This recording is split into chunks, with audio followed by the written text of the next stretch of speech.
Here begins the grand tour that I will try to do my best to not keep out of focus too much. Let's see how this works. There we go. This is the living room. I was going to say la salle de bain, but that's actually what the washroom is called. Boing. I don't know what the living room is called in French anymore. I'm so bad. And it's quite beautiful in here.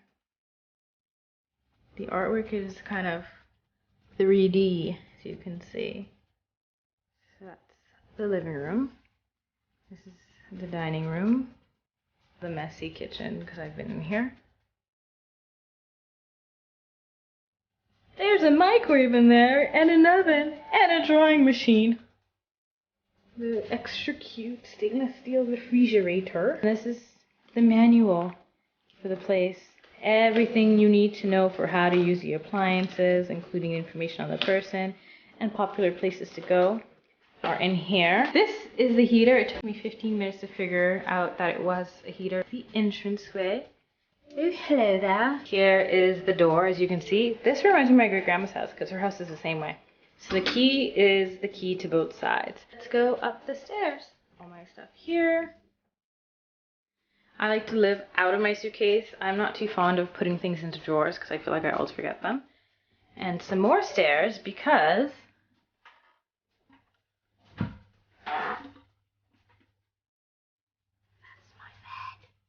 it's a bunk bed.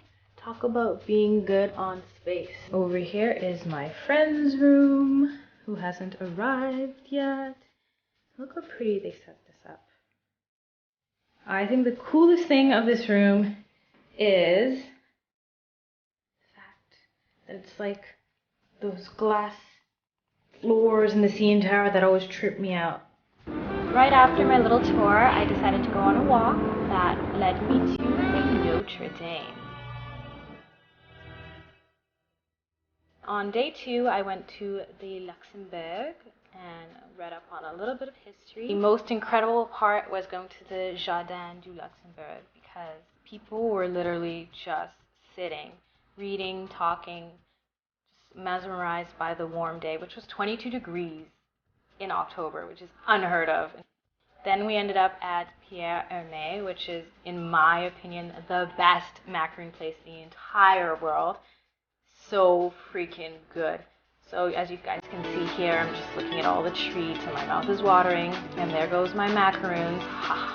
Heaven, heaven, heaven. When I tell you, heaven. And then I decided to go to a park and sit and enjoy my macaroons. The evening came and we made our way to the Eiffel Tower, which happens to sparkle like this. Today is day 4 and I slept on my head the wrong way, so it's got weird for a minute. Just preparing my déjeuner in the microwave. I don't know what that is in French. And I'm gonna have some innocent juice! So that's how I got started with my day in Paris. Next morning we made it to the Bastille Market and it was incredible how much offering they had of fresh food, fruits, bread, fish, meat, and even pre-cooked things that were so delicious. Oh! And we took a train to Versailles, where we were met with this extremely long line that was actually really fast. And this is the first thing I saw in the Versailles. I was just taken aback by how glorious and extravagant it was. And there are some more lines. There was no ends to the lines. And as you can see, I'm just perusing through the rooms. Each of the rooms had different colors and different extravagant things to look at. I can't believe there was a time that people lived this lavishly while so many were outside hungry. It just shows you the world, doesn't it? And I absolutely love the artwork. I call them tumultuous because all of them are like pictures of like horrible, wretched things happening. I don't know why you'd want that in your house. And this is my favorite room because white and gold is so chic and so French. I just thought this was the most beautiful thing ever. More turmoil. And this is a long corridor for no reason. So just imagine you lived walking down these. And out looks the Jardin. I didn't take any videos of the Jardin because it was freezing that day, but I did manage to take a video on looking.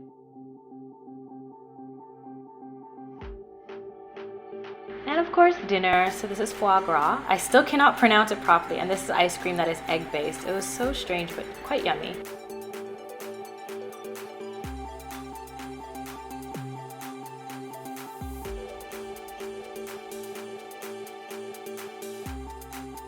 The next day, we were off to Brussels. I found myself going to Maison d'Andoy, which has the most delectable milkshakes and waffles on the face of the planet. When I tell you Europe has the best food and does food right, I mean it, guys. You have not eaten until you've eaten in a city in Europe. And Brussels and Paris are no exception. There's my waffle. I think I got the luge or the leche. And then this is just a classic Belgian waffle over here that my friend's eating. Yum, yum, yum, yum, yum, yum, yum, yum, yum. It's so good. This is one of the chocolate shops that honestly are like the Chanel of chocolates in Brussels. And this random guy juggling while the cars are stopping, just juggling. This was dinner, and as you can see, it's not healthy at all. I didn't eat this, my friend ate this. Fries and hamburger. And then, can't go to Belgium without trying the Belgian beer, so this is a sampler. A little loopy after those. And this is a square at night. Doesn't it look like some magical fairy tale place?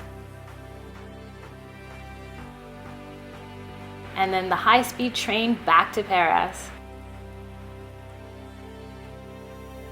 This was my birthday, so we celebrated by starting off with chocolat chaud, my favorite drink, hands down, in Paris. Look how thick it is.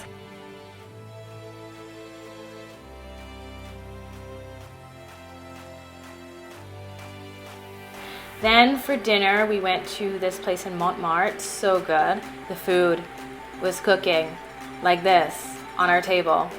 Honestly, my mouth is watering watching these videos again.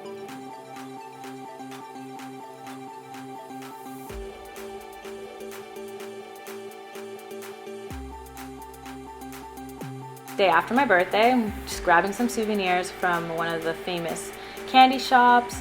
And the lady there with the red hair, she's so sweet. She took the time to help us. This is just a sign in there about the bonbon. So cute. I love everything about Paris. Our last day, we just decided to enjoy Paris by sitting outside in a park. And here's my plane ride back to Toronto. Something so beautiful about seeing your city just beneath the clouds as you land. Thanks for watching.